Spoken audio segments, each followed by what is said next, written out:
The mirror does not lie, yet it is the greatest deceiver in the history of human perception. Imagine a man standing before a polished pane of glass. He adjusts his collar, frowns at the slight exhaustion etched into the corners of his eyes, and sighs at the frayed edges of his coat. He leans in, tracing the lines of his face, believing he is inspecting the primary subject of his reality. He assumes that the image in the glass, the tired eyes, the worn clothes, the weary posture is the cause of his existence. He believes that if the image were different, if it stood straighter or smiled wider, his life would fundamentally change. He is, in every sense, looking at the screen of a cinema, frantically trying to rearrange the characters projected upon it, oblivious to the projector humming steadily behind his own head.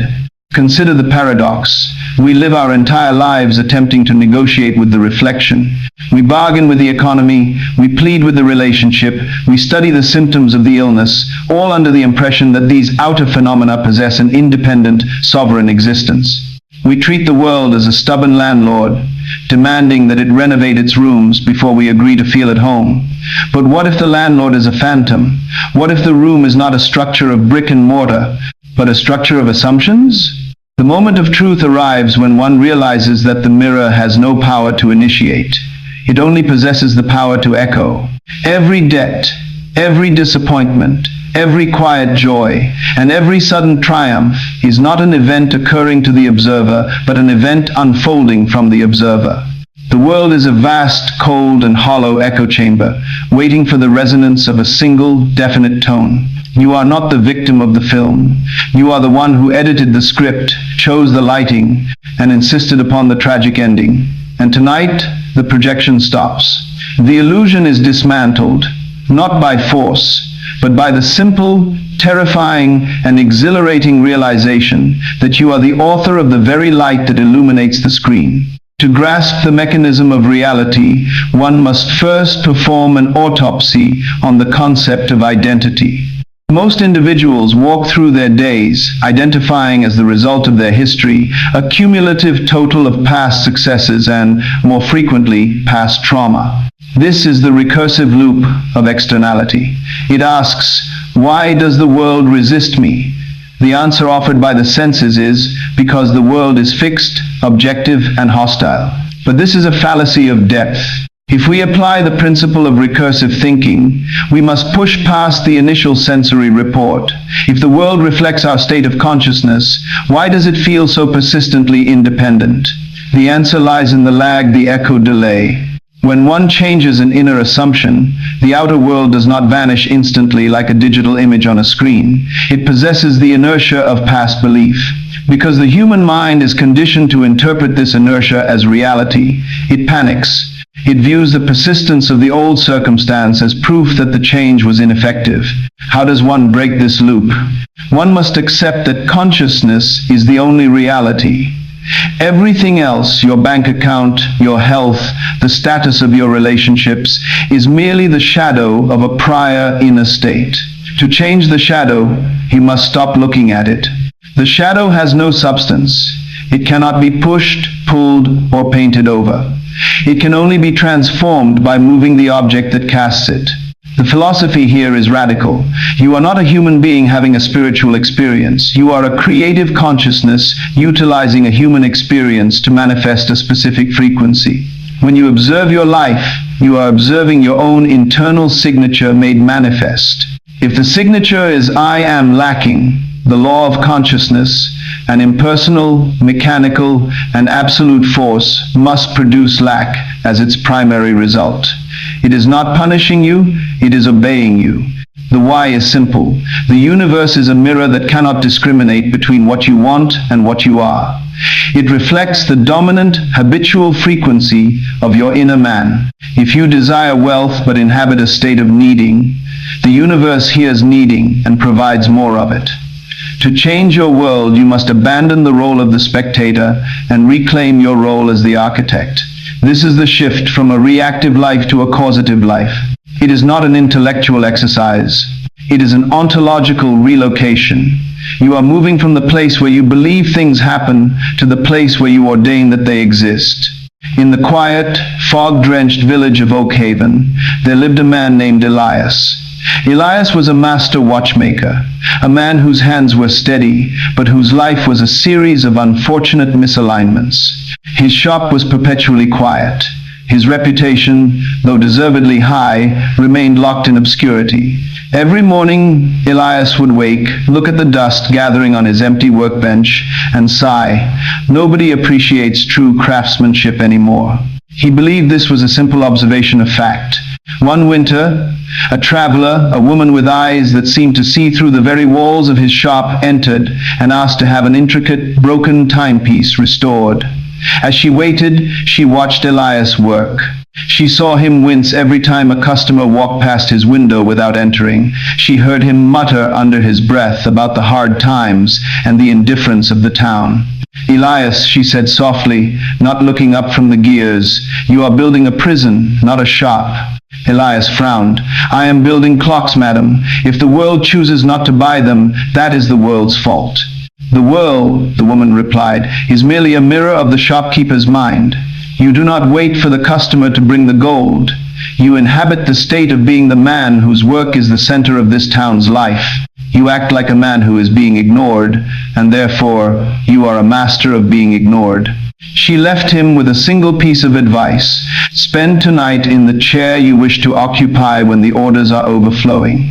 Feel the weight of the gold in your ledger. Hear the chime of a dozen clocks all striking the hour, not because you hope for it, but because it is already the atmosphere of your room. Elias thought it was madness. But that night, as the cold wind rattled his window, he sat in his chair and stopped looking at the empty shop. He imagined the feeling of a heavy stack of orders. He focused on the sensation of fulfillment, the quiet, normal, unexciting satisfaction of a day's work completed. He did not ask how the customers would come. He simply lived in the state where they were already there. He fell asleep in that feeling. He did it again the next night, and the next. By the end of the week, the feeling had moved from a desperate hope to a settled, boring, natural reality.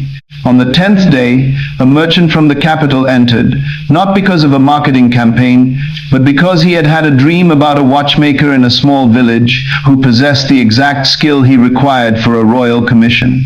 The commission did not just bring money, it brought a flood of patrons. The shop hadn't changed, the village hadn't changed, and Elias hadn't worked harder in the physical sense. But the inner shop was now the outer shop. He had stopped trying to fix the reflection and had, instead, corrected the source. The truth of your life is not found in the evidence of your senses. It is found in the sanctity of your assumptions. If you wish to begin this process tonight, you must stop being a tourist in the life you desire. You cannot visit your goals like a vacationer taking photographs. You must move in. Take a moment, right now, to pause. Reflect on the area of your life that feels the most fixed or unchangeable. Recognize that this feeling of fixity is the only thing keeping it in place. If you find value in these opening truths, if you feel the stirrings of an internal shift, I invite you to subscribe to this journey.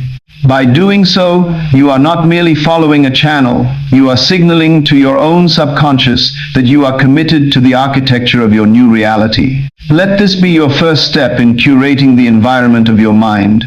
You have heard the theory, and you have seen the mechanic of the mirror, but we have only touched the surface of the law of assumption. There remains a darker, more potent secret regarding why most people fail to manifest their desires, even when they think they are doing the work.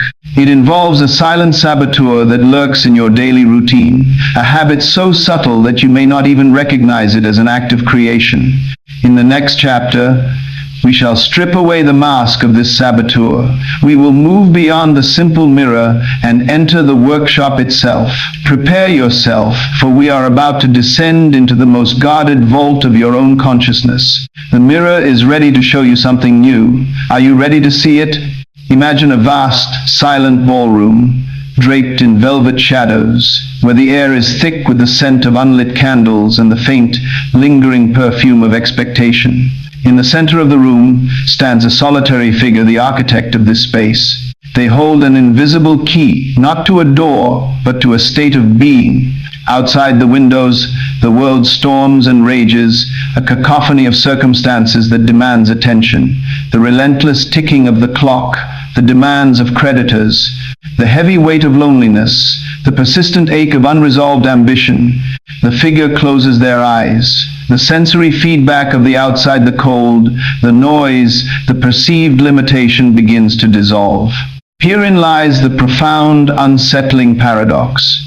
The world we perceive with our physical senses is a ghost of a reality that has already passed, while the world we perceive with our imagination is the architect's blueprint for the future. Most individuals spend their entire lives trying to argue with the ghosts. They plead with the reflection in the mirror to change its expression, unaware that the reflection is bound by an immutable, impersonal law. To stand in that ballroom is to realize that the environment does not dictate the frequency. The frequency dictates the environment. The law of assumption is not a suggestion. It is the fundamental physics of consciousness. It is the silent, unwavering command that gravity exerts upon the falling leaf, or the ocean exerts upon the tide. It does not pause to ask if your desire is realistic. It does not consult the logic of your past or the limitations of your bank account. It merely waits for the assumption to be felt as fact. The scene is set. The storm outside remains, but the ballroom is turning into a palace of gold.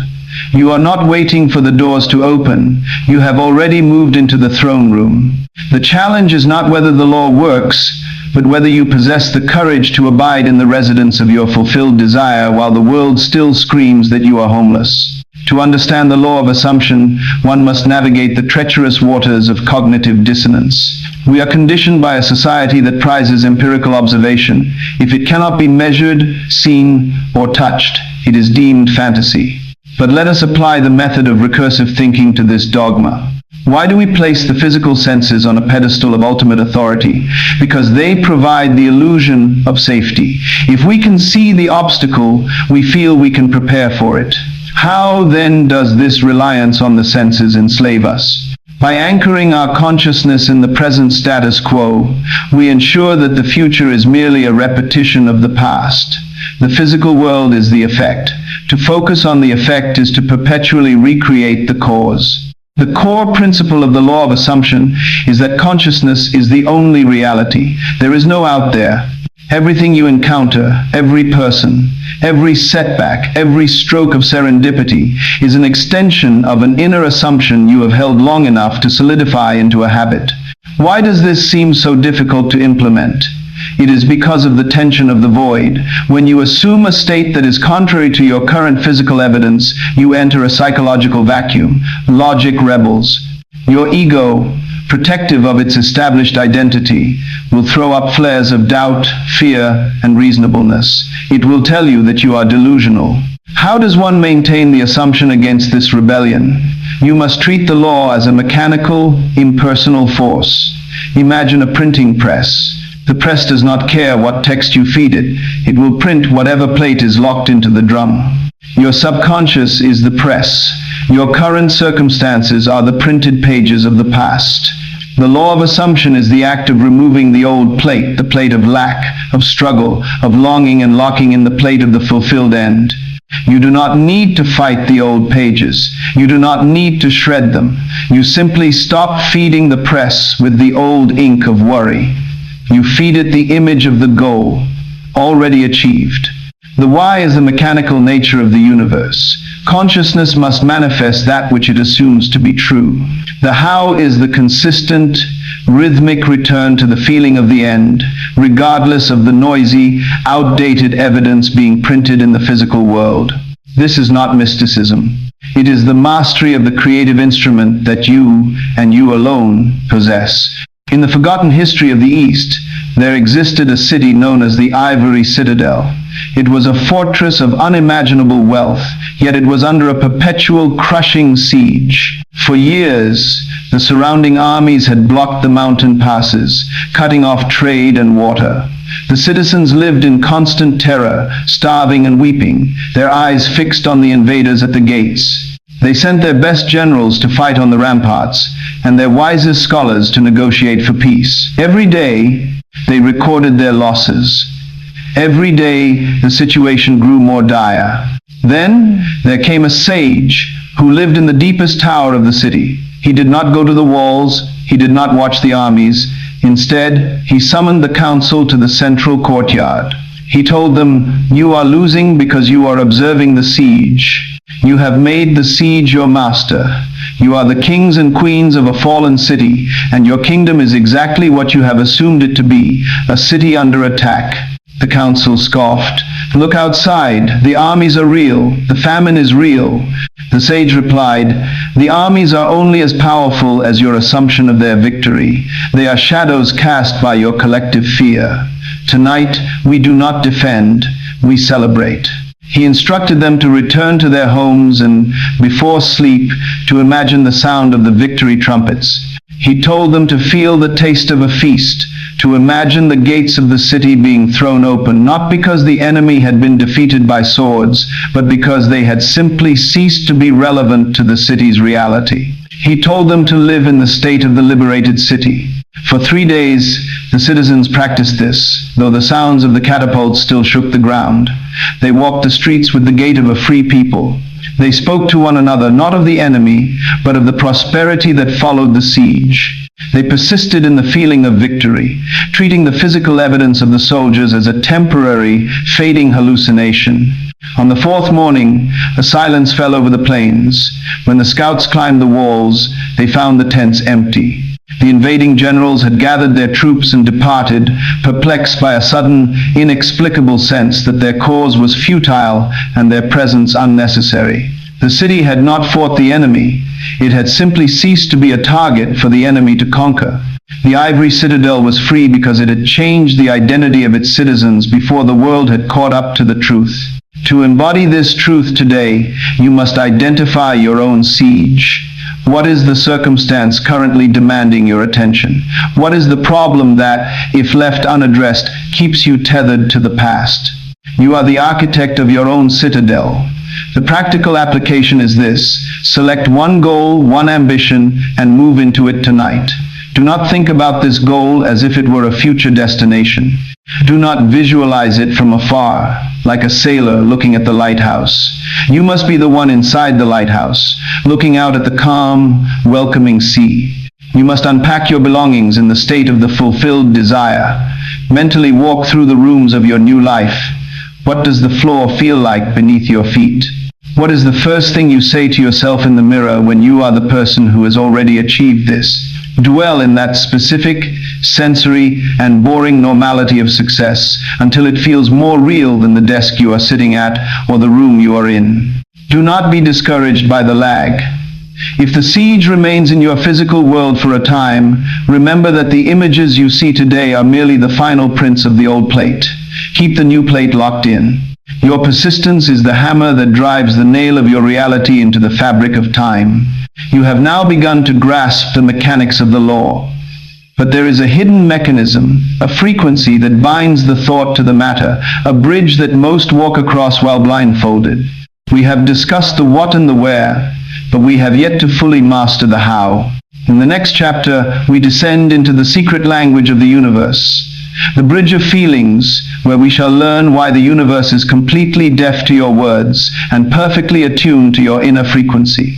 The ballroom is quiet, and the trumpets of your victory are waiting for your command.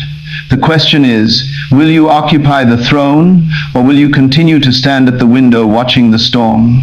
Imagine, if you will, a musician seated before a grand, silent piano. The keys are ivory, polished and cold, waiting for the touch that will summon a melody from the void. Now, imagine this musician strikes a key with all the outward appearance of passion, the dramatic sweep of the hand, the intense furrowing of the brow, the theatrical posture of a virtuoso. Yet, no sound emerges. The instrument remains mute, a stagnant monument to wood and wire. Why? Because the hammer inside is disconnected. The physical action is perfect, the choreography is precise, but the essential link, the tension that transfers the intent into the string, is severed. This is the state of the individual who attempts to manifest their desires through words and logic alone. They repeat affirmations like hollow incantations. They speak of wealth while their hearts remain gripped by the icy contraction of poverty. They declare love while their inner chambers are echoing with the hollow acoustics of abandonment. They stand before the universe, that grand and impartial instrument, and strike the keys with the desperate force of the intellect, wondering why the world provides nothing but silence in return. The paradox is this: the universe is entirely deaf to your vocabulary. It does not speak in the languages of men. It does not audit your statements, nor does it reward the eloquence of your prayers. It is a creature of pure resonance. It responds only to the pitch. When you say, "I am wealthy," but the hidden machinery of your soul vibrates with the frantic, jagged tremor of "I am lacking," the universe ignores the words and mirrors the tremor. You are not broadcasting your desires. You are broadcasting your felt reality. To bridge the chasm between the inner world of assumption and the outer world of manifestation, one must learn the secret language of feeling. To master the architecture of reality, one must transcend the tyranny of the spoken word. We are raised to believe that language is the ultimate tool of creation. We name things, we categorize them, we define them. But language is a secondary phenomenon, a mere abstraction of a more fundamental state. Why is the universe indifferent to our words? Because words are symbolic. They are labels we have applied to our experiences. They exist in the realm of the intellect, which is the realm of the after the fact. When you speak, you are describing something that has already occurred or something you perceive to be missing. Therefore, the word itself reinforces the distance between you and your desire. How does feeling supersede the word? Feeling is the primal, pre-verbal state of consciousness. It is the raw data of existence. Before a thought is formed, a feeling is triggered. Before a choice is made, an emotional frequency is established. By recursive thinking, we find that the how of manifestation is the synchronization of the intellectual goal with the emotional frequency of its possession. Consider the mechanism of the tuning fork. If you hold a tuning fork set to the note of C and strike it, it will cause every other string in the room tuned to C to begin to vibrate in sympathy. It does not need to ask the strings to resonate. It simply imposes its frequency upon the environment. Your inner state is your tuning fork. If your inner state is that of wanting, you are effectively tuning your life to the frequency of not having. The universe, acting as the sympathetic string, vibrates in harmony with that lack, manifesting more circumstances that require wanting. To change this, you must marry the thought to the feeling until they are indistinguishable. You must move past the electric excitement of desire, which is actually a form of anxiety, and into the magnetic calm of ownership. Excitement says, "This is new, this is grand, this is almost here." Ownership says, "This is mine, it is as unremarkable as the air I breathe." The profound truth is this: the universe reads your frequency, not your script. If you seek to manifest, you must stop performing the success and start inhabiting it. You must cultivate the emotional atmosphere of your goal until it feels natural. And what is natural is inevitable. The universe does not bring you what you desire, it brings you what you are. By becoming the person who already feels the fullness of the wish, you force the universe to organize itself around that reality. In the high peaks of Echo Valley, there lived a legendary composer named Valerius. It was said that Valerius could make the mountains themselves sing. People traveled for miles to hear his symphonies, which were unlike anything ever performed. They were not written on parchment, they were lived. Valerius had a student, a young man named Cale, who was technically perfect. Cale could play the most difficult pieces with blinding speed and accuracy. He studied the theory of music for years, mastering every interval and chord. Yet, when Cale played, the audience remained unmoved. The notes were correct, but the soul was absent.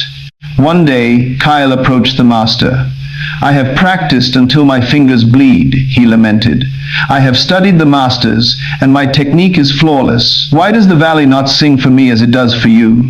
Valerius led the boy to a cliff overlooking the vast, crystalline expanse of the valley. "Do you see the valley, Cale?" "Yes, master." "What do you see?" "I see a valley. I see the potential for music. I see the emptiness that needs to be filled with sound." Valerius smiled, a look of profound pity in his eyes. "There is your error. You see a void that requires your effort to fill. You see yourself as separate from the valley, a performer trying to impose his will upon it.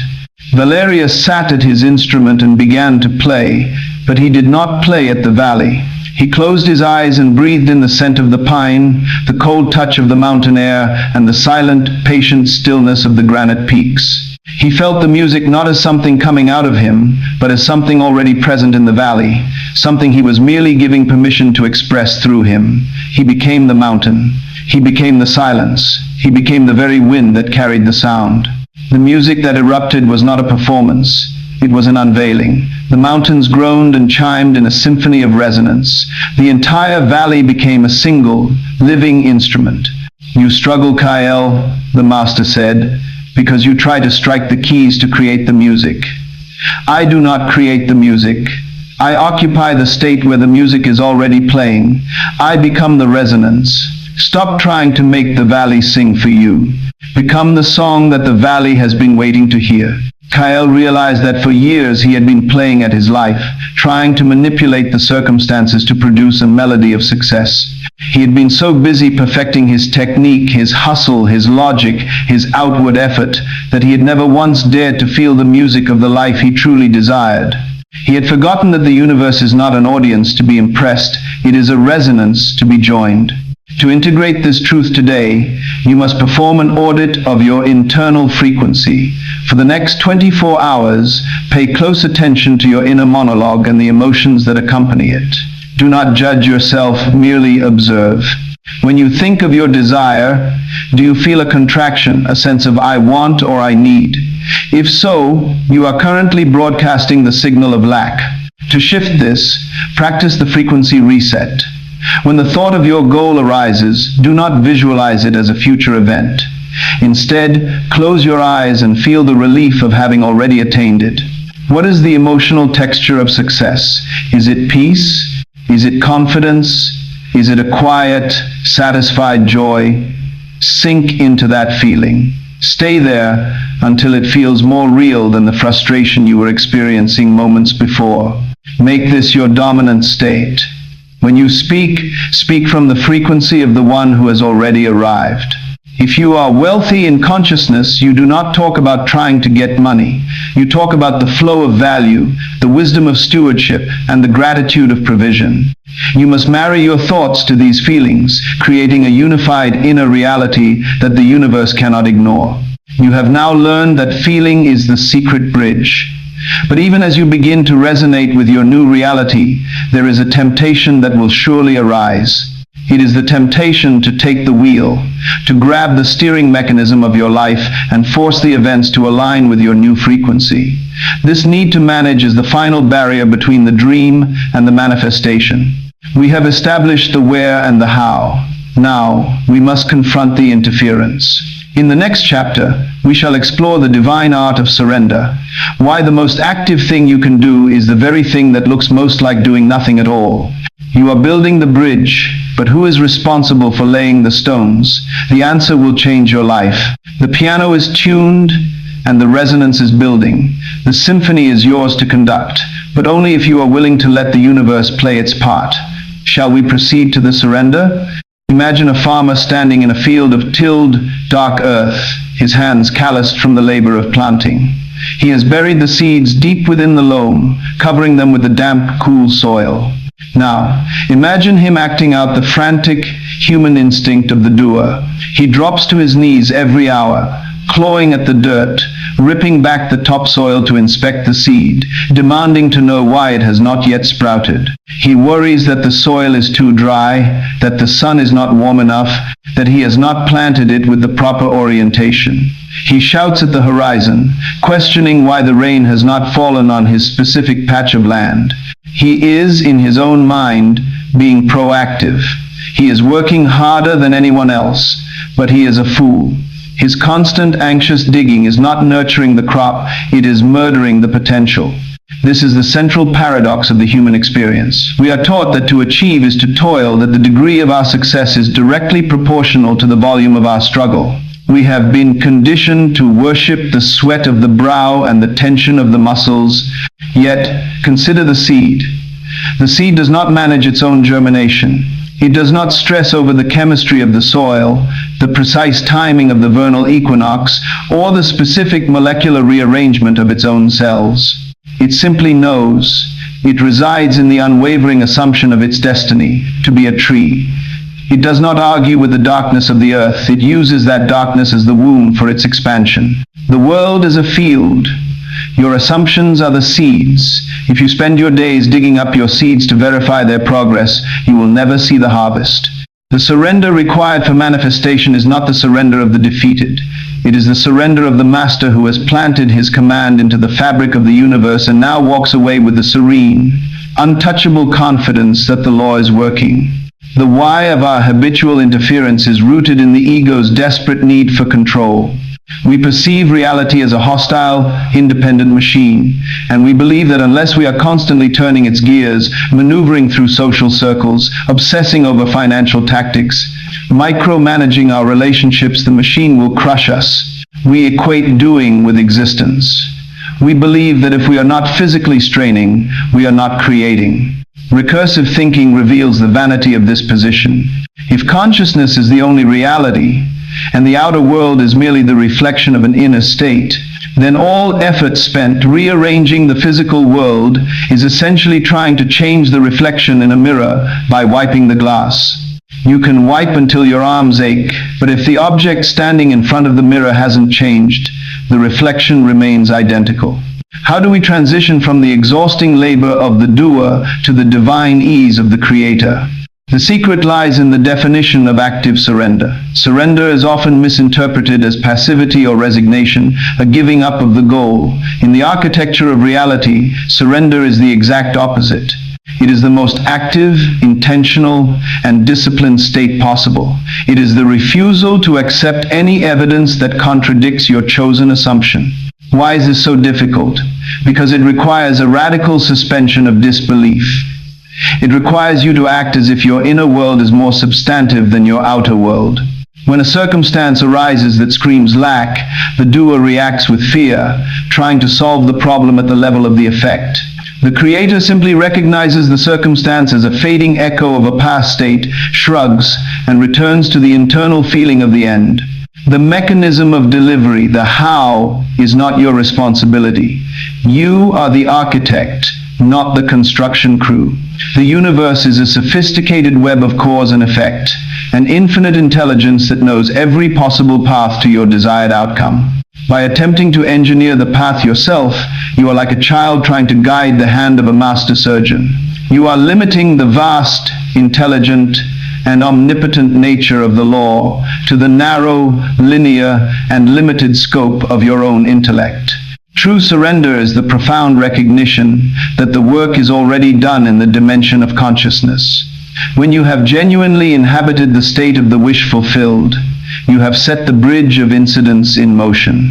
This bridge is a chain of events, coincidences, meetings, ideas, shifts in fortune that will move you from here to there with mathematical precision. Your only task is to hold your position. You must dwell in the end, trust the law, and allow the universe to surprise you with the brilliance of its design. In the kingdom of Aethelgard, there was a legend of the bridge builder. The king commanded that a great stone bridge be built across a treacherous, bottomless chasm that separated the capital from the fertile lands beyond.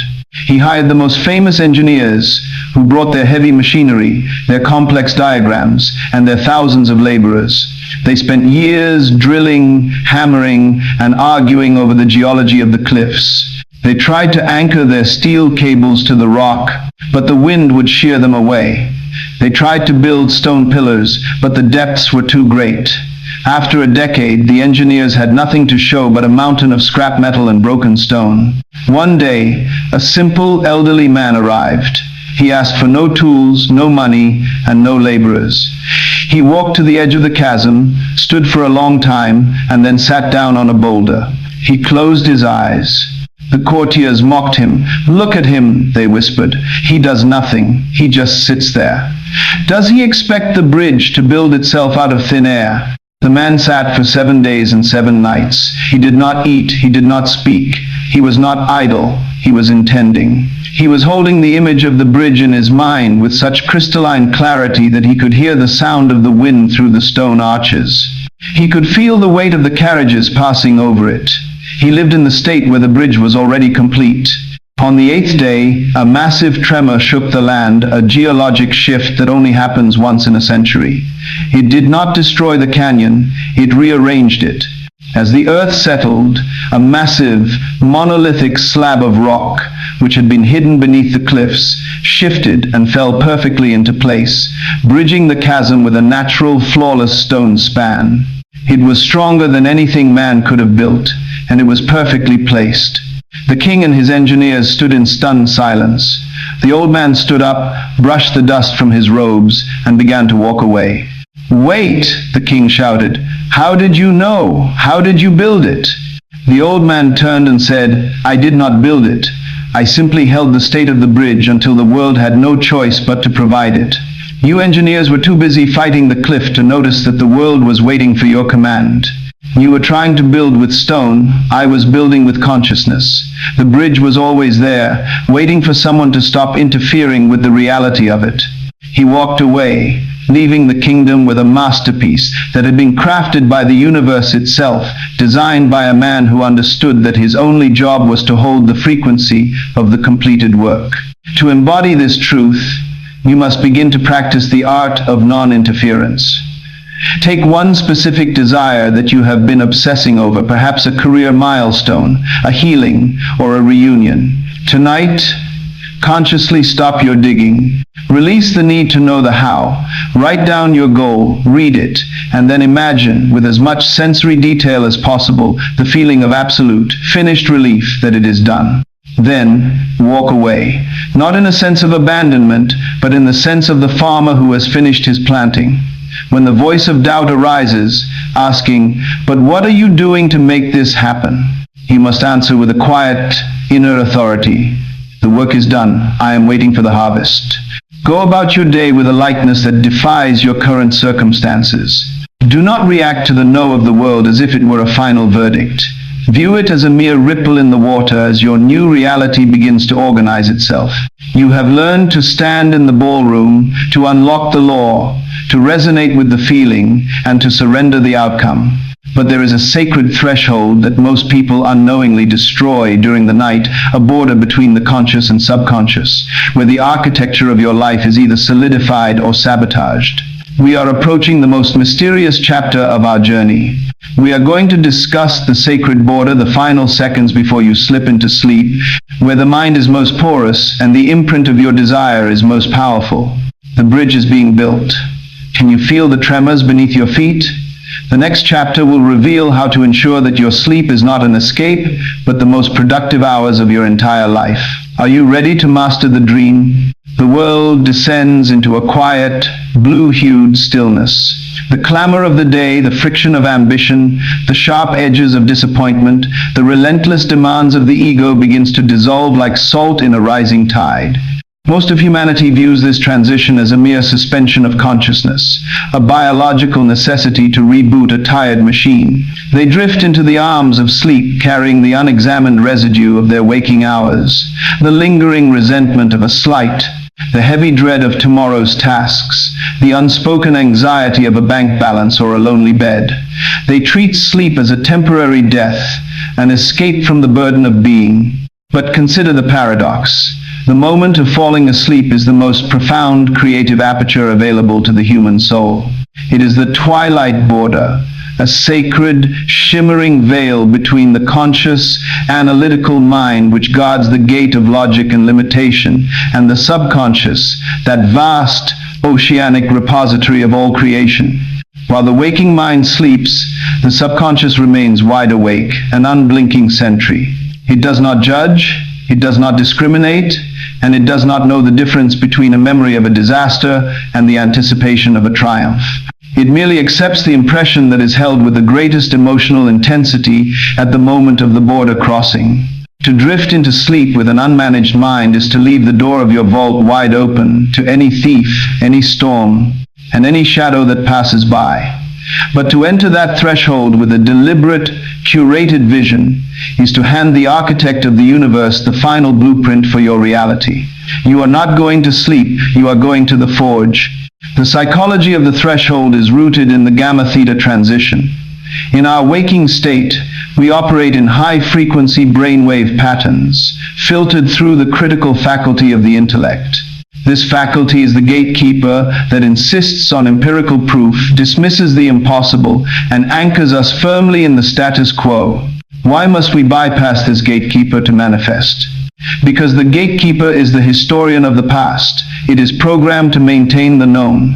If you present it with a new, expansive reality, it will immediately cross-reference it against your history, find a discrepancy, and reject it as an error. The subconscious, however, is the creator of the future. It is not limited by what has been, it is limited only by what it is instructed to be. How does the sacred threshold allow us to override the gatekeeper? As you transition towards sleep, the critical faculty begins to relax. The gatekeeper lowers his spear and steps away from the threshold. In these final moments of fading wakefulness, the boundary between I, the conscious observer, and it, the subconscious creator, becomes porous. Any thought, image, or feeling held in this state is not debated, not scrutinized, and not rejected. It is accepted as absolute objective truth. It is impressed upon the soul as a command that the subconscious will spend the next 8 hours manifesting into your physical world. Why do we fail at this so often? We fail because we are unconscious at the point of falling asleep. We dwell on the failures of the day. We rehearse the arguments we wish we had won. We ruminate on the fears that keep us awake. By doing so, we are literally programming the projector for the next day's film while we are drifting off. We are handing the subconscious a script of lack, and then we wake up in the morning and wonder why the film that plays on our outer screen is a tragedy. How do we master this? We employ revision. Revision is the deliberate clinical act of taking the events of the day, the errors, the insults, the failures, and mentally editing them. You do not pretend they did not happen. You alter the feeling of the memory.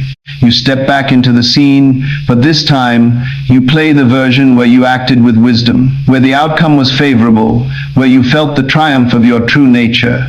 By revising the memory, you release the emotional charge of the old, failing state. You clean the lens before you project the new image. This is the ultimate act of creative hygiene. In the city of eternal dust, there was an archive that contained the life story of every soul who had ever breathed. The books were not written in ink. They were written in the shifting, glowing vapors of the mind. The librarian was a man who had forgotten that he was the author, believing himself to be merely the one who catalogued the entries as they arrived. He lived in a state of perpetual exhaustion, for the entries arriving every day were written in the clumsy hand of frustration. They spoke of lost loves, broken ambitions, and small, petty grievances. Each night, as the librarian prepared to sleep, he would spend hours pacing the aisles, lamenting the new, tragic entries that had been added to his own book that day. He would read them over and over, feeling the sting of the words, until he fell into a troubled slumber. When he woke, the new day inevitably brought him more of the same, for he had spent his nights anchoring himself to the record of his own defeat. Then, a traveler arrived, bearing no book of her own. She watched the librarian for a night and saw the cycle of his sorrow. "Why do you read the entries of the day before you sleep?" she asked. "Because they are the truth," the librarian replied. "I must account for what has happened." "You are not accounting for the truth," the traveler said. "You are cementing the tragedy. You are reading the end of your own story and believing that it is the prologue to tomorrow. If you wish to rewrite your book, you must never allow a day to pass into the archives until you have revised it to match the glory you intend for your life." That night, the librarian tried a different path. Before he closed his eyes, he took the quill. He looked at the entry of the day, a lost business deal, and instead of reading it with despair, he closed his eyes and vividly replayed the scene. He imagined the deal being signed with grace and ease. He felt the firm handshake, the relief of the closure, the quiet confidence of a successful man. He played this version over and over, feeling the satisfaction of the success. He felt it so deeply that the original, disappointing memory began to blur and fade. He fell asleep in the warm glow of that revised success. When he woke, he found that the archive had changed. The entry for that day had been rewritten. The next day, the events of his life began to shift. The business deal he had lost was not lost at all, but merely delayed, and an even greater opportunity manifested in its place. He realized then that the archive was not a record of the past, it was a canvas for the future, and he was not the cataloger, he was the master calligrapher. To integrate the power of the sacred threshold, you must adopt the rite of revision. Tonight, as you lie in bed, do not allow yourself to fall into a passive drift. Perform a review of your day. Identify the moments where you felt less than the person you are intended to be, the moments of irritation, of lack, of doubt. Do not carry these into the morning. Take each one and edit it. Replay the event in your mind, but change the dialogue, change the reaction. Change the outcome until the memory carries a feeling of success and resolution rather than one of defeat. Once the revision is complete, set your target feeling. What is the one quality or state you most desire to embody? Perhaps it is absolute financial security, a deep, nourishing partnership, or a sense of radiant vitality. Take a single, short scene, an image that implies this desire is already a reality. A scene of you holding the keys to your new home, or hearing the words of gratitude from someone you serve, or feeling the vibrant energy of perfect health. Loop this scene in your mind, over and over, as you drift toward the edge of sleep. If your mind wanders, gently guide it back to the loop. Make it the last thing you see, the last thing you hear, the last thing you feel. You are imprinting the subconscious, and it will honor that imprint with the fidelity of a sculptor working in stone. But be warned, as you begin to practice this, you will notice that the outer world begins to behave strangely. The coincidences will increase, and the path you thought was impossible will begin to reveal itself in the most unconventional of ways. You are moving into the realm of the operant power, where you no longer wait for the world to change, but dictate the frequency upon which it must oscillate. We have explored the threshold, but what happens when the day begins? How do you maintain this sovereignty in the harsh, high-frequency, logic-driven daylight? We are about to enter the workshop of the inner conversation. We will discover how to appoint a guard at the gates of your mind, to ensure that even in the chaotic, unguarded moments of your life, you are still the architect of your own destiny. The dream is merely the beginning. The real work happens when the sun rises. Are you prepared to be the one who speaks reality into existence? Picture a grand, bustling marketplace at the heart of a city that never sleeps. The air is thick with the cacophony of 1,000 voices, the clatter of iron wheels on cobblestone, and the aggressive shouts of merchants peddling their wares. Within this chaos, an individual moves, seemingly composed, yet if one were to lean in close, they would hear a faint, persistent murmur. It is the sound of the inner conversation, a relentless, rapid-fire monologue that never pauses, never tires, and never sleeps. Here is the paradox. The individual believes they are merely commenting on the world, describing the events as they unfold. They mutter, "This is impossible," as they pass a high-priced storefront. They whisper, "I am destined for struggle," as they check their empty purse. They sigh, "No one listens to me," as they exit a failed meeting. They view these thoughts as harmless, ephemeral reactions, mere smoke from the fire of daily life. Yet, they do not realize that these idle comments are not descriptions. They are decrees. They are commands issued to a silent, omnipotent clerk, standing just behind the veil of their consciousness. This clerk has no discernment. It does not distinguish between a casual observation and a solemn vow. It merely receives the instruction, logs the frequency, and proceeds to build the scaffolding of the following day based entirely on the architecture of that private speech. The marketplace you walk through is not a collection of independent events. It is the physical manifestation of the monologue you have sustained since dawn. You are not reporting on the state of your world. You are continuously writing the screenplay for its next scene, one whispered complaint at a time. To grasp the mechanics of reality, one must view the inner conversation not as an internal monologue, but as an external manufacturing process. We are conditioned to treat our thoughts as ours, as if they are private property that impacts no one. This is the greatest deception of the intellect. Why does the subconscious accept these casual remarks as reality? Because the subconscious is, by definition, the foundational layer of reality. It does not possess a critical faculty that audits the truth of a claim. Its duty is to ensure the consistency of the self. If you habitually state, "I am overwhelmed," the subconscious identifies overwhelmed as the state of self that must be maintained. It then organizes your neural pathways, your external perception, and your coincidental circumstances to ensure that you are indeed overwhelmed. How does recursive thinking illuminate this? We must ask, why do we feel compelled to voice our doubts and limitations internally? It is a psychological defense mechanism. By predicting the worst, we feel we are protecting ourselves from the shock of failure.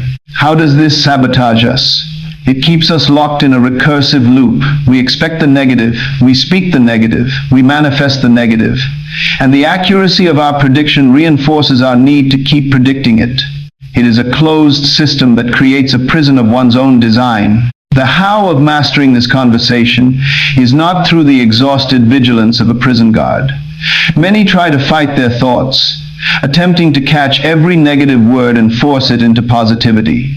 This only creates more friction, and in the architecture of reality, friction is just another frequency that the universe will manifest. Instead, the mastery lies in the settled intention. You do not need to monitor every stray flicker of thought. You need to decide, once and for all, who you are. When you have firmly established your identity as someone who is successful, who is loved, who is whole, your internal speech naturally shifts. You stop trying to speak positively and start being the voice of your new reality. You converse with yourself as one who possesses what they seek. You do not argue with the world. You dismiss the doubts as not belonging to the person you have decided to be. The subconscious clerk stops hearing the screams of the victim and begins hearing the calm, authoritative commands of the sovereign. In the mountainous kingdom of Xenthos, there stood an obsidian gate that led to the treasury of the realm. The treasury was not filled with gold, but with the seeds of manifestation, the blueprints for everything that would occur in the kingdom over the coming year.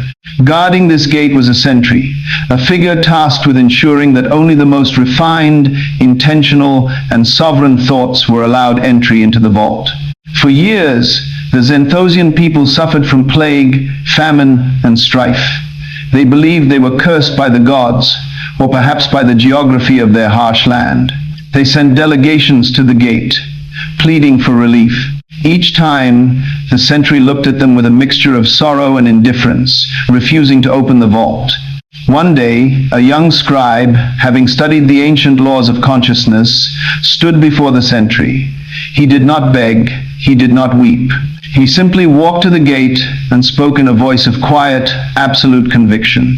"I have come to claim the harvest of prosperity," he stated. The sentry looked at him, his eyes like polished stone. "The vault is currently full of the orders of the people. They order starvation, they order misery, they order fear. I am merely the clerk. I execute the orders I receive." The scribe understood. He turned to the people of Xenthos and taught them the law of the sentry.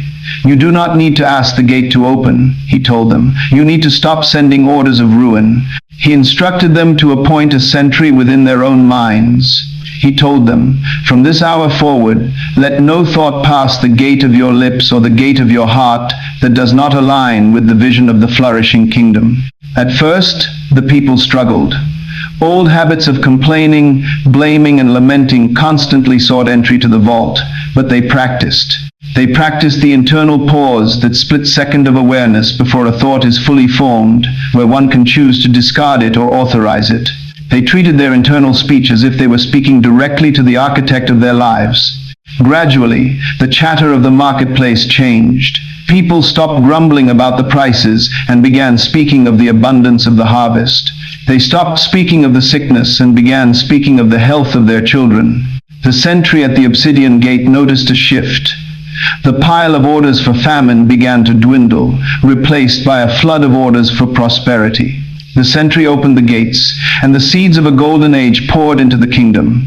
The world of Zenthos changed, not because the geography had shifted, but because the conversation had changed. To integrate this truth, you must become the sentry of your own internal gate. This does not require an exhausting neurotic focus. It requires a settled intention. Today, resolve that you have already made your decision. You have decided who you are, and you are not someone who entertains thoughts of lack or doubt. When you find yourself in those unguarded moments, standing in line at the shop, sitting in your car, or resting in the quiet of the morning, check your inner conversation. If you hear a phrase that implies you are less than the architect of your reality, do not fight it. Simply turn the phrase around. Do not argue with it. Replace it. Speak to yourself in the tone of one who is already in possession of the desired outcome. This is the power of the private decree. It is the most sacred, impactful work you will ever do. It is how you claim your throne. You have now learned to monitor the internal monologue, the voice that shapes the very substance of your world. But consider this, there is a realm beyond the internal word, a realm of pure, unadulterated state, the mirror of duality. It is the final, most dangerous, and most liberating obstacle in your path. It is the temptation to react to the evidence that the world presents to you. We are about to step into the most misunderstood territory of the law, the role of fear and doubt. Most believe these to be the absence of power. You are about to discover that they are, in fact, the presence of a very specific, very potent kind of power. If you have found value in this architecture of consciousness, take a moment to like and subscribe, anchoring your commitment to this path of absolute self-mastery. The sentry is at the gate, and the orders are changing.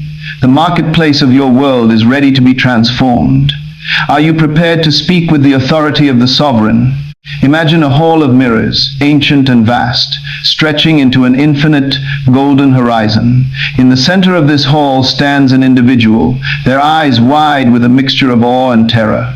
They raise a hand, and 1,000 hands rise to meet them. They cast a shadow of doubt, and 1,000 shadows flicker across the polished floors. They project an aura of fear, and the entire hall seems to constrict, the walls drawing closer, the reflections sharpening into jagged, threatening shapes. Here is the exquisite, terrifying paradox of the human condition. We spend our entire existence cursing the reflections. We see a mirror image of our own insecurity, and we call it reality. We see a mirror image of our own lack, and we call it the economy or bad luck. We stand in this hall and plead with the glass to change, to show us a version of ourselves that is wealthy, loved, and whole, while our own face, the original face, is contorted in the mask of uncertainty. The hall does not care about your intentions. It does not possess a moral compass. It does not reward the good or punish the bad. It is a machine of pure, unadulterated symmetry. It reflects the posture you hold with the most intensity. If you tremble, the mirror trembles. If you stand with the immovable authority of the sovereign, the mirror will eventually be forced to render you as such. The tragedy of the seeker is that they treat the mirror as a judge, believing it is evaluating their worthiness, when in fact, the mirror is merely a canvas that reflects the state you are currently occupying. To master the mirror is not to fight the reflection. It is to realize that the reflection is you, pushed out, and that you are the only one capable of moving the object in front of the glass. The mirror of duality represents the most challenging phase of the architect's journey, the reconciliation of inner assumption with outer appearance. We live in a world of binary signals, success and failure, health and illness, presence and absence. Because our physical world is an extension of our consciousness, it naturally presents us with these dualities. Why does the law of assumption create this duality? Because the law is a neutral, mechanical force. It creates from the assumption of lack with the exact same precision and speed that it creates from the assumption of abundance. How can this be if the universe is supposed to be benevolent? The universe is not a judge, it is a mirror. It is not interested in your moral status or your worthiness. It is interested in your frequency. Doubt and fear are not, as commonly believed, the absence of belief. They are, in fact, powerful, active forms of belief. When you fear an outcome, you are placing your attention and your emotional energy into that outcome. You are effectively assuming the reality of that fear. Recursive thinking reveals the deeper truth. If we ask why we entertain fear, we find it is because we have anchored our identity to our past. We believe that because we have failed before, we are failures. We then look at the mirror of the world, see the reflection of our past, and conclude, see, I was right to fear. This is the loop of duality. It is the mechanism by which the world sustains itself. How do we break the loop? We must understand the law of correspondence. You cannot occupy a state of faith and a state of fear simultaneously. You are a single-pointed focus. When you give your attention to the duality, the evidence that things are not yet as you desire, you are reinforcing the old plate on the printing press. You are choosing to dwell in the reflection rather than the source. The master of reality understands that the duality is merely a lag effect. The world is showing you the physical manifestation of who you were 10 minutes, 10 days, or 10 years ago. It is a stale report. By reacting to it, you are feeding the old report into the machine, ensuring that tomorrow's report is identical. You must transcend the duality by refusing to argue with the reflection. You do not scold the mirror because it shows you a dirty face. You wash your face. In the ancient, sun-drenched plains of Orenda, there were two towers built of white marble. One was the Tower of Faith, the other the Tower of Fear. The people of Orenda believed that their lives were governed by the tower they stood upon. If a man stood on the Tower of Faith, he saw a world of blooming gardens, clear rivers, and harmonious neighbors.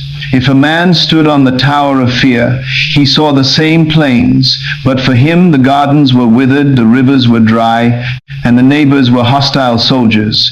A young seeker named Elara traveled to the plains, desperate to understand why her life was a cascade of misfortune.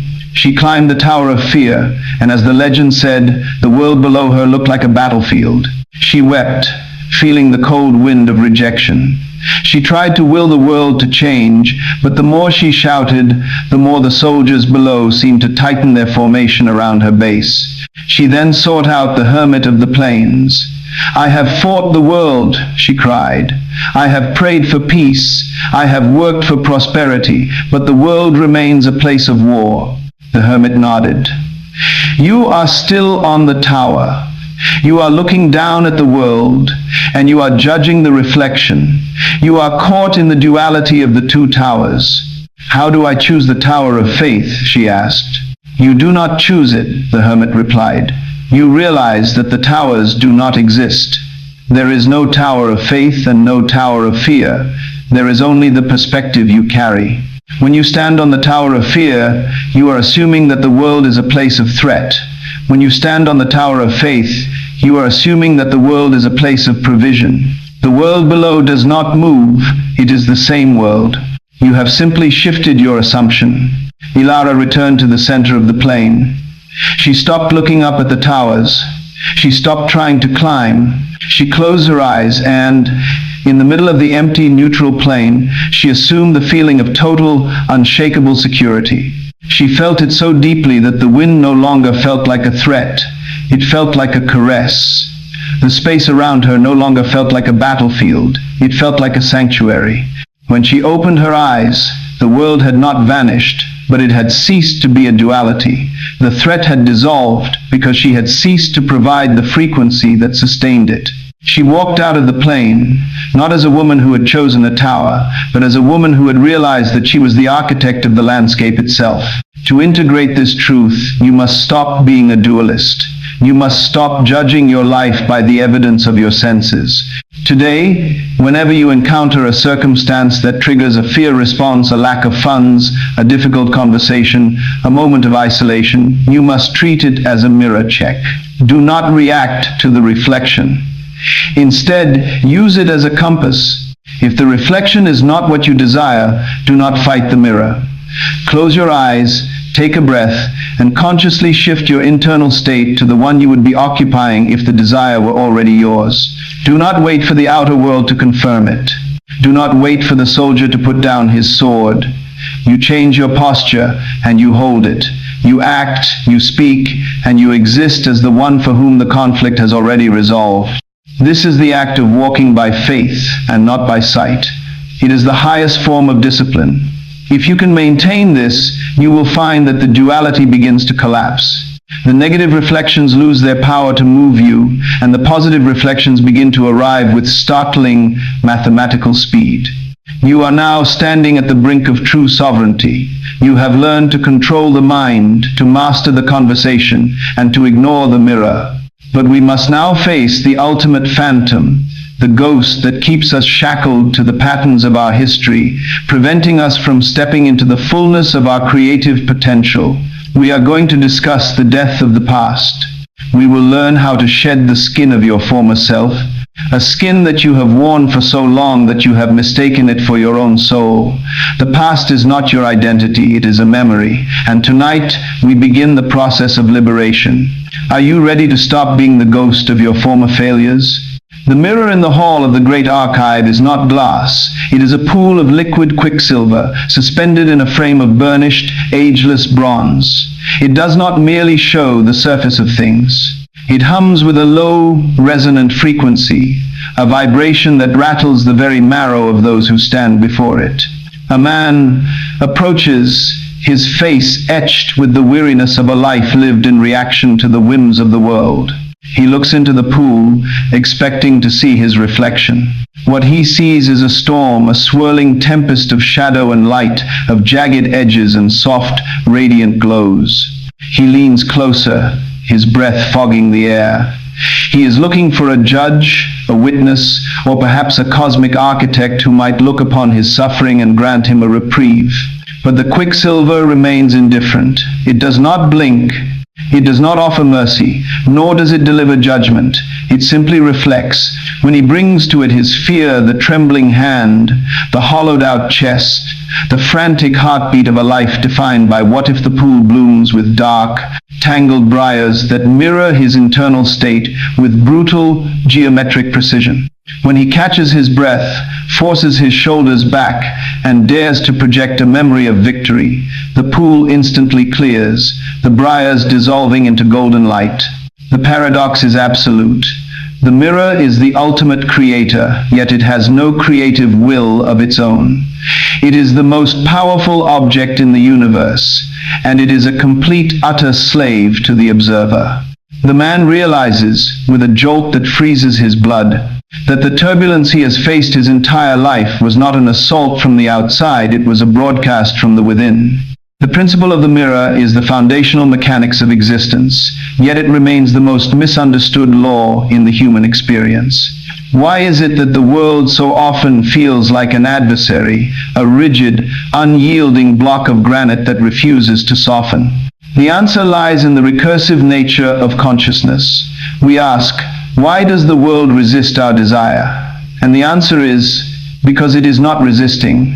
The world is not a substance, it is a medium. To deconstruct this, one must understand the recursive loop of the observer and the observed. Every moment of human experience is a closed circuit. You harbor a thought, a flicker of doubt, a whisper of lack, a surge of ambition. That thought, if sustained with the vital heat of emotion, becomes a command. This command is sent into the deep substrata of the subconscious, which acts as the operator of the universal mirror. The mirror then arranges the bridge of incidents, the people, the coincidences, the failures, and the triumphs to align with the original vibration of the thought. But here is where the recursion deepens. We see the reflection, we label it reality, and we then react to that label. We look at our bank account, see a deficit, feel the panic of the deficit, and that feeling becomes a new command. We are trapped in a feedback loop of our own making, constantly reinforcing the very conditions we wish to escape. How does one break the loop? By understanding the indifference of the law. The law of consciousness is entirely impersonal. It is an engineering principle. If you plant a seed of nightshade in the fertile, dark soil of your mind, the soil does not ask if you are a good person. It does not wonder if you deserve poison. It simply nourishes the seed and brings it to bloom. Fear, therefore, is not merely an emotion. It is an act of creation. When you entertain fear, you are not simply worrying about the future. You are actively drafting the blueprints for the very disaster you dread. You are using the most potent, creative capacity of the divine, your imagination, to weave a tapestry of obstacles. Faith is the inverse. It is the deliberate, calculated application of the same law, pointed toward a different target. The philosophy here is clear. There is no such thing as inactivity in consciousness. Even in your most passive moments, you are broadcasting. You are the projector, the film, and the audience. The brilliance of this realization is that it removes the need for earning one's reality.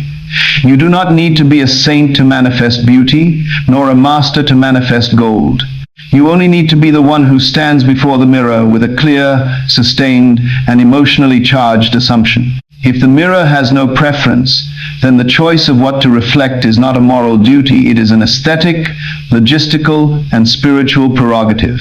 In the ancient, forgotten city of Ethelgard, there lived a merchant named Valerius.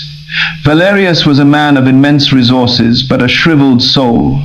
His life was a testament to the mirror's impartiality. He lived in constant, gnawing fear of theft, of market fluctuations, and of the inevitable decay of his goods.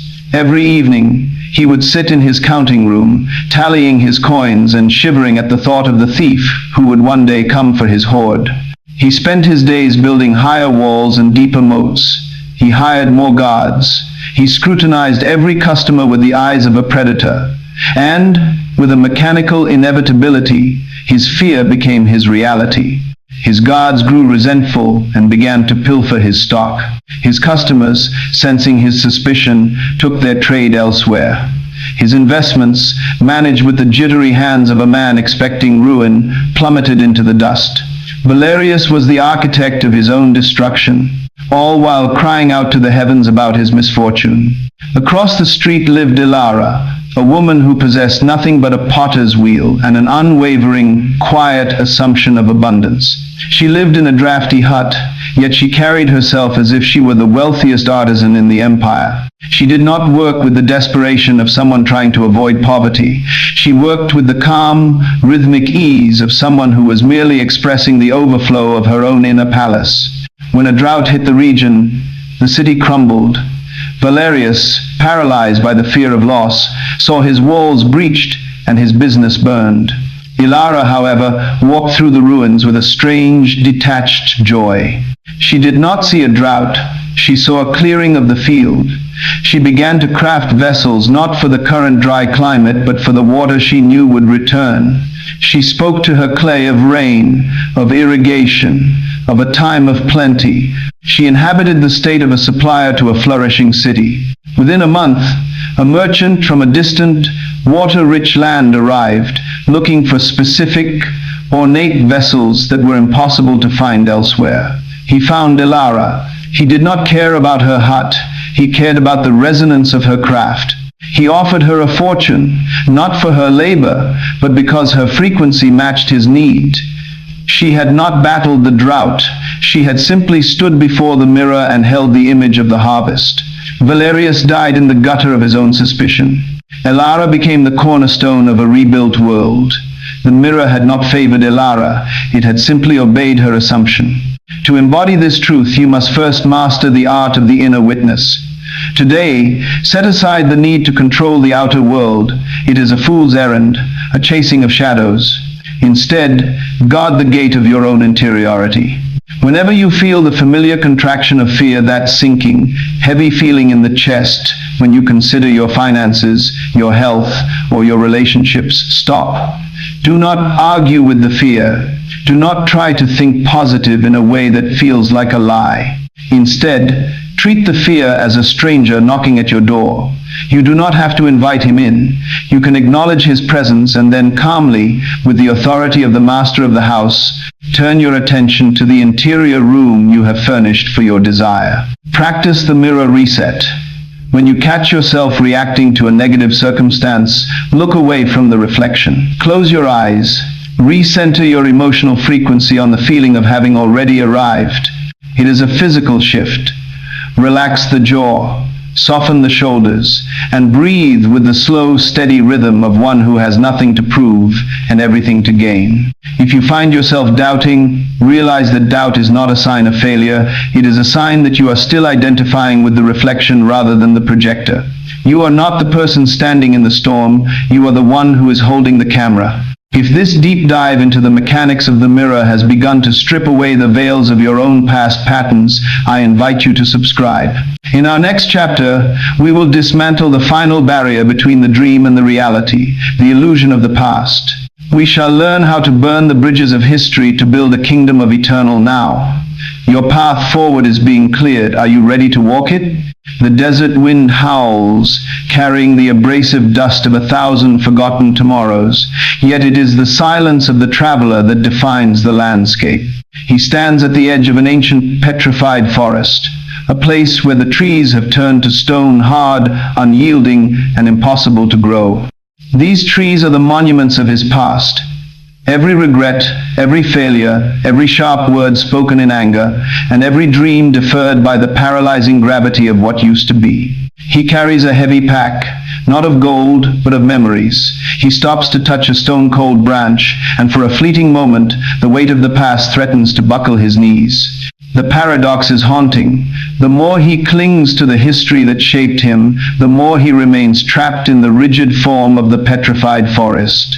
He realizes that as long as he identifies with the man who walked this path yesterday, he is chained to the events of yesterday. He looks ahead toward the horizon, where the air shimmers with the heat of the unknown, and he understands with sudden crystalline clarity, to walk into the light, he must leave his skin behind. He must not just move forward, he must undergo a fundamental death of identity. The past is not a foundation upon which to build. It is a ghost that feeds on the vitality of the present. The tyranny of the past is the most pervasive illusion in human consciousness. Why does the human mind, which possesses the infinite creative capacity of the divine, insist on anchoring itself to the wreckage of its own history? The answer is found in the comfort of familiarity. The brain, functioning as a biological archive, prefers the safety of known trauma to the terrifying freedom of the unknown. We ask, why do we define ourselves by what has already occurred? Because memory provides a stable, albeit painful, sense of self. To exist without a history is, to the ego, a form of annihilation. How does one truly transcend this? By understanding the distinction between history and identity. History is a record of events that have exhausted their energy. It is a closed ledger. Identity, however, is a living, pulsating choice made in the present. When you identify with your past, you are essentially attempting to drive a car while staring exclusively into the rear-view mirror. You are steering toward the obstacles you have already passed, ensuring that your trajectory remains dictated by where you have been rather than where you intend to go. The recursive nature of this trap is elegant in its cruelty. You think, I am a person who has failed at X, therefore I am a failure. You then project this failure onto the mirror of the world, which being impartial obligingly reflects back circumstances that confirm your assessment. You look at these circumstances and say, see, I was right to believe I am a failure. This is the loop of the historical self. To break this, one must move beyond mere forgiveness. Forgiveness is often a lingering attachment to the idea that there was a wrong that needed correcting. The true path is the dissolution of the past. You must recognize that the person who experienced those traumas, who made those mistakes, is not the one who exists in this moment. That self is a shadow, a spectral echo. You are the consciousness that perceives the shadow. By shifting your center of gravity from the content of your life, the events, to the container of your life, your awareness, you render the past impotent. You stop trying to heal the wound, and instead realize that the one who could be wounded is merely a costume you have been wearing. When you stop feeding the past with your emotional energy, it ceases to exist. It becomes, as it always was, a mere collection of thoughts that no longer carry the weight of current reality. In the era of the great shifting sands, there was a monk named Kalen who lived in a monastery carved into the side of a sheer cliff. Kalen was burdened by a secret. He believed he was a murderer. Decades prior, in a moment of youthful hubris, he had caused the collapse of a village bridge, resulting in the loss of many lives. He had spent the intervening 30 years in self-imposed exile, scrubbing the monastery floors, fasting until he was gaunt, and praying for a redemption that never felt like it arrived. He carried the identity of the killer like a shroud. One day, an aged master, known for his ability to see through the architecture of a man's soul, approached Kalen. The master held a handful of dry sand and asked, "Kalen, if you were to open your hand right now, could you keep this sand from falling?" Kalen replied, "No, master. Gravity is the law." The master nodded. "And yet, you hold on to the tragedy of 30 years ago as if your fingers are made of iron. You believe that your past is a solid object that you must carry. But look at the cliff beneath us. The rock that fell yesterday is gone. It is part of the valley floor, nourishing the trees. It is not the mountain. You are not the events of your life. You are the mountain that remains." Kalen protested, "But the guilt is real. The bridge fell." "The bridge fell," the master agreed, "but you are not the bridge, and you are not the collapse. You are the awareness that witnessed it. By defining yourself as the killer, you are constantly reliving the collapse, ensuring that you remain in the valley of ruin. Every day you recreate that moment, you are sentencing those people to die again. You are not atoning, you are obsessively manifesting a world where you are forever guilty. Stop living as the man who fell with the bridge. Rise as the one who stands on the cliff." Kalen spent the night in contemplation. He realized that his atonement was actually a form of pride, a way to keep his past alive at the center of his universe. With a final, terrifying breath, he dropped the identity. He stopped apologizing to the wind. He stopped searching for the ghosts of the villagers. He began to exist, for the first time in 30 years, as a blank slate. Within weeks, the local villagers, who had long avoided the mourning monk, began to approach him not for penance, but for wisdom. He found himself leading, healing, and building. He had not changed his history, he had changed the one who held it. The past had died, and in its place a master had risen. To embody this truth, you must practice the art of the blank slate. Today, catch yourself in the act of labeling your actions based on your history. When you feel a limitation, ask yourself, is this a fact of the universe or is this a habit of my past? You are entitled to a complete reset. You are not required to justify your new state of being to anyone, not even to yourself. When the old self knocks, when the familiar urge to doubt, to fear, or to judge yourself based on previous performance arises, do not fight it. Simply observe it as you would observe a leaf drifting down a stream. Do not reach for it. Do not pull it back onto the bank. Let it pass. You are the stream, not the debris. Begin to treat your past as a book you have already finished reading. You may acknowledge the plot, but you do not live inside the pages. Every time you consciously choose to react to a situation from the perspective of your desired future rather than your lived history, you are performing a ritual of resurrection. You are killing the old man so that the new self may breathe. If you feel the stirrings of this new, unburdened self, know that the path ahead is not merely a path, it is a coronation. In our final chapter, we shall ascend to the summit of the activated mind. We will discuss the ultimate command, how to rule your world with the quiet, devastating power of the one who knows they are the author of all things. The past is ash, the future is air, you are the fire. Prepare yourself, the final threshold awaits. The summit is not a place of jagged rocks and thin, biting air. It is a point of absolute stillness, a plateau where the winds of circumstance cease their restless movement. A figure stands at the precipice, looking out over a sprawling, mist-covered valley, a world that appears, at first glance, to be chaotic, vast, and entirely indifferent to the observer. The paradox of this vantage point is profound. To the one who has not climbed, the world is a master to be served. To the one who stands here, the world is a canvas to be painted. The figure raises a hand, not to seize, but to signal. As the fingers close into a gentle, firm fist, the mists below do not merely shift, they dissolve. A city appears where there was only fog, a bridge spans a chasm that was previously impassable, and the very light of the morning seems to bend to illuminate the path the observer intends to tread. There is no exertion, no sweat, no frantic plea for help. There is only the quiet, terrifying awareness that the world is an echo, a perfect, faithful, and inescapable echo of the state of being held within. The observation is final.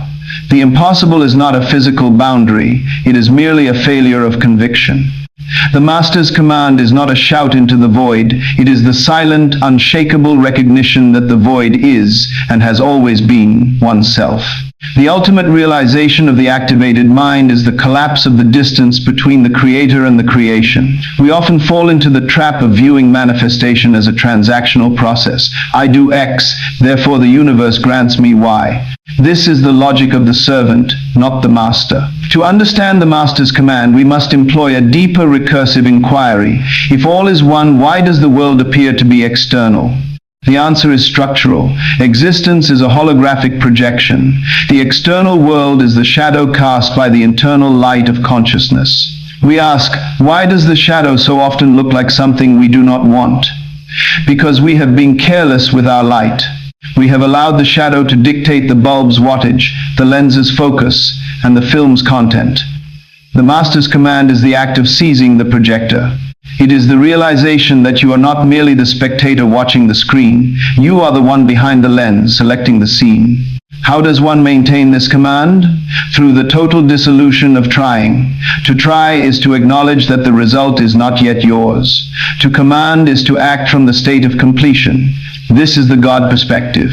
In every religion, in every mystery school, in every profound philosophical tradition, the core truth remains constant. As above, so below. If the consciousness is the above, the source, then the world must, by the necessity of law, be the below, the manifestation. The Master's command is the refusal to accept the evidence of the senses as the final verdict. When the physical world presents a bill you cannot pay, a relationship that has grown cold, or a body that is weary, the Master does not argue with these facts. Instead, the Master recognizes them as the echoes of past commands. To change the echo, one does not scream at the wall, one changes the sound. The command is the intentional, sustained, and unwavering assertion of a new state. It is not hope, it is not desire, it is the calm, unassailable decree. I am what I say I am. This is not arrogance. It is the fulfillment of the divine design, where the mind, acting as the laboratory of the infinite, shapes reality to reflect its own inherent magnificence. In the golden age of the great scribes, there lived a calligrapher named Esau. Esau was not merely a master of ink and brush, he was known for his ability to write the future. It was whispered in the courts that whatever Esau inscribed upon his silk scrolls would come to pass within a single moon cycle. People traveled from across the seas, offering him fortunes to write prosperity or love upon their scrolls. Yet Esau rarely accepted. When he did, he would sit in his garden, sharpen his brush, and spend days in complete silence, never touching the ink. One day, a powerful warlord arrived, demanding that Esau write a scroll of victory for his upcoming campaign. Esau refused. The warlord, furious, drew his sword, but Esau only smiled. You ask for the result, warlord, but you do not understand the ink. The ink is not the command. The command is the feeling of the finished act. Esau gestured for the warlord to sit. He did not give him a brush. Instead, he forced him to sit in the garden and listen to the birds, to feel the sun on his skin, and to breathe as one who had already returned from a victorious campaign. He made the warlord practice the posture of the victor. For 3 days, the warlord was not allowed to think of the battle. He was forced to inhabit the quiet, unremarkable satisfaction of a man who has already won. On the 4th day, Esau finally dipped his brush into the blackest ink and touched the silk. He did not write victory. He wrote a single character that signified home. The warlord, confused, asked why. Esau replied, "You came here looking for a battle to be won. I have made you a man who has already returned from it. You are no longer the warrior who needs to fight. You are the man who is already home." The warlord left, his mind completely reordered. He did not approach his campaign with the frantic energy of the desperate, but with the cool, strategic precision of someone who was merely fulfilling a plan that had already been executed. His enemies, sensing the absolute, immovable certainty of his posture, crumbled before him. He won without a sword stroke. Esau knew the secret. The world does not respond to your demands. It bows to the inevitability of your certainty. To master your command today, you must cultivate the quietude of the crown. You are the sovereign of your own consciousness. You do not need to fight for your reality. You need only to occupy it.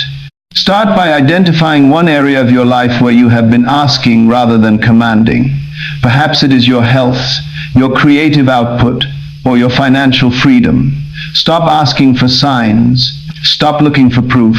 Withdraw your attention from the screen of the world and anchor it within the theater of your own mind. When you feel the urge to doubt, remind yourself, the command has been given. The law is in motion. Do not check on the seed. The farmer does not dig up the soil to see if the roots have sprouted. He trusts the nature of the seed. You are the farmer, the seed, and the soil. The more you practice this, the more you choose to live from the feeling of the already done, the more the world will begin to feel like a dream you are waking up from. You have now traversed the architecture of the mind, the law of assumption, the alchemy of feeling, and the death of the past. You stand at the threshold of a life that is no longer lived in reaction, but in creation. The Master's command is not a destination, it is a way of being. You have completed this journey, but the true work begins now. You are the operant power. The universe is waiting for your next decree. Go forth, command your world with the quiet, devastating authority of the infinite, and watch with the satisfied smile of the author as your life bows to the truth you have held within. Your activation is complete. Welcome to the life you were always meant to design.